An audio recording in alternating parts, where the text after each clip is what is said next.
with Roz. I'm not supposed to be hanging out alone with Roz.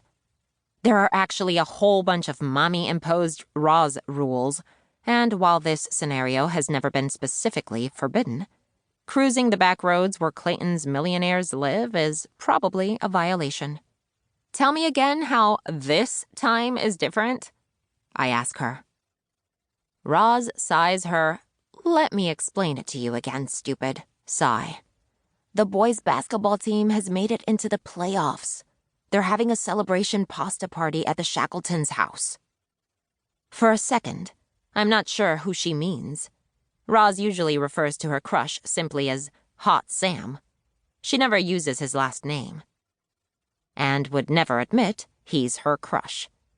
But I've heard enough about Sam Shackleton's hair, dark brown with red highlights, and eyes, sky blue, and hookshot, Sam is leading scorer, and friends, all douchey, and car, Jeep Cherokee, and biatch of a girlfriend, awful Melissa, to know my friend is way into him. Cool, I say. I love pasta, but couldn't we have swung home first so I could change? Roz pulls her eyes from the road for one moment so she can strafe the length of my school uniform. White cotton blouse, green and navy pleated skirt, navy knee socks, with a withering glance. You know, that getup is so retro it's practically in, she comments. Vintage, I agree. I think my mother wore something just like it when she was in high school. It screams future nun. Does it come with a chastity belt? No, but they do require matching underwear. Roz's eyes widen. Green and navy thongs with the St. Veronica Catholic School seal on the back. I deadpan. There's a long moment before Roz gets the joke. When she does, she releases one hand from the steering wheel to flick my knee. The polish on her blunt nails is blue-black and chipped. I'll bet at your school it's a sin to say thong. Never mind wear one, she says. You got that right.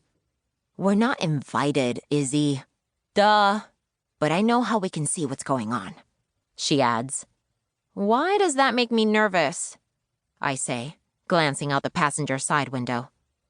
We're passing the hilly, horsey part of Clayton, officially known as Clayton County, with fields that extend for miles, crisscrossed by white fences. A few massive brick houses are scattered in the distance, ringed with trees.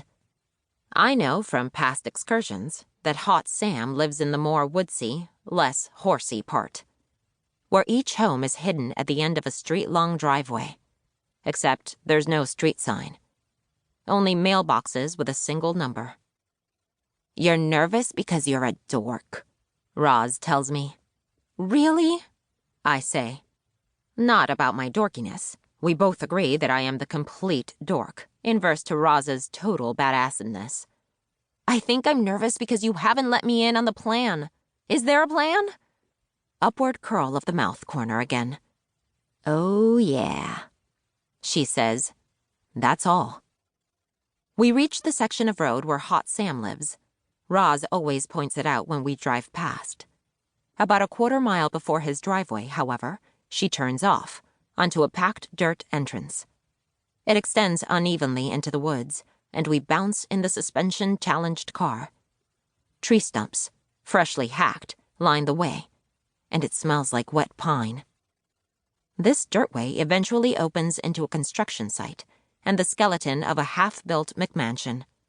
A porta potty and a carpenter's trailer are the dead giveaways that this is a work in progress. But it's long after hours, so no one's here. Except us.